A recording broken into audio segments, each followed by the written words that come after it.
Welcome to your online course management system for 8th grade Spanish class. We will be using Google Classroom. We are using an app made by Google Apps for Education, Google Classroom. There are 4 solid reasons for this choice. First, I create documents and presentations for school using Google Drive apps almost exclusively. Google Classroom allows for easy integration of these documents into our online course management interface. Second, you all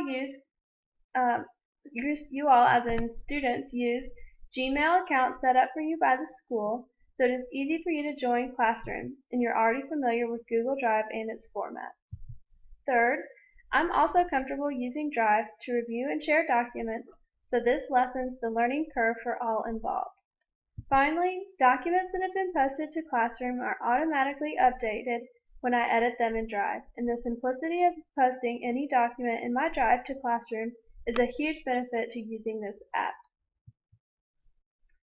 Let's take a look at the home page. The home page is also known as Stream, where assignments and announcements are posted by the teacher, and here you can see the name of your class and your teacher.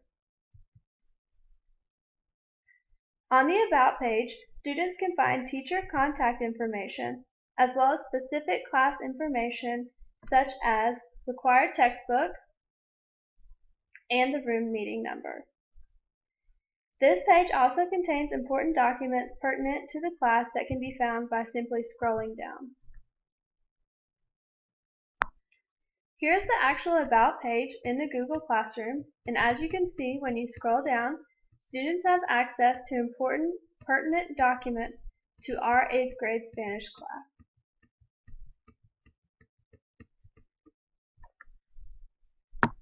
The syllabus is found on the About page.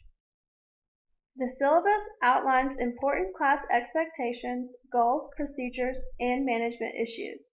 Students will be asked to please review this document both in class and in their own time for increased understanding. 2 other important documents found on the About page are the Tennessee State Standards for Modern Languages Year 1, as well as the American Council on Foreign Language Teaching Can-Do Statements for Novice Low and Novice Mid students. As you can see by simply clicking on the Tennessee State Standards link on the About page, students and teachers have access to the pertinent standards that can be used to reference when speaking about important learning expectations and performance indicators of meeting these expectations. 3 other useful resources are found on the About page.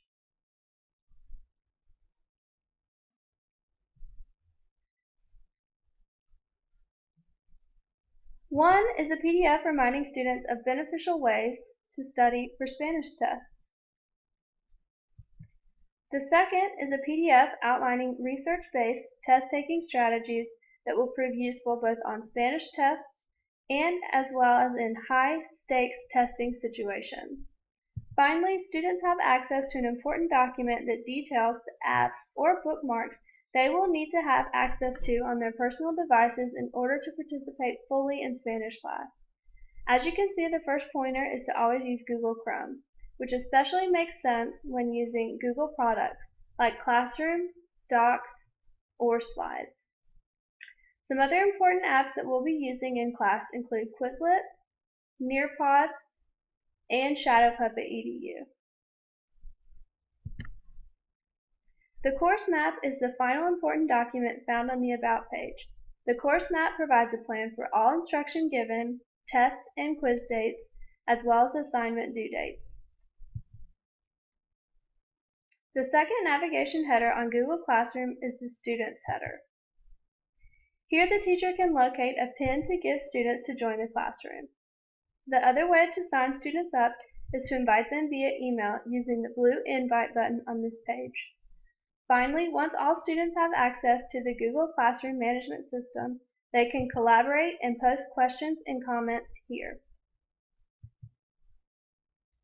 The third and final navigation header is also the home page called Stream, where the teacher posts announcements and upcoming assignments. By scrolling down on this page, students can access their travel project. Here are the instructions along with a myriad of other pertinent documents to accompany the project. Of note are the due date as well as the number of projects turned in or still not yet finished. By clicking on the instructions document, students have access to detailed instructions, such as these shown here. Another document available to them is the rubric for the final product. Here is the rubric, which has a minimum of 3 levels of criteria and occasionally 4, depending on the complexity of the standard that is supposed to be practiced. These are the standards relevant to the project, as well as the levels of criteria. The final link available on the Stream homepage, besides a welcome to class message from me, is the quiz, which includes 10 multiple choice questions and 2 short answer questions. The due date is prominently displayed, as well as the link to access the quiz, which takes students to an easy-to-use Google form. Finally, it is important that students know how to join the classroom. They can go to classroom.google.com and then click the plus button. Here they will click Join Class and then enter the code their teacher has given them, which in this case is IP42SN. Or the teacher could skip giving out a code and just invite his or her students to join. First, student email addresses will have to be added to the teacher's contacts in his or her Gmail account. Next, the teacher will hit Invite Students under his or her finished Google Classroom Students page and then type in the students' email addresses. Finally, the teacher will click Invite to send an invitation to join the Google Classroom via email. Thank you for joining me to learn more about Google Classroom. I look forward to using it in my own classroom next year, as I am sure it will streamline assigning and turning in processes and take us further to a paperless classroom.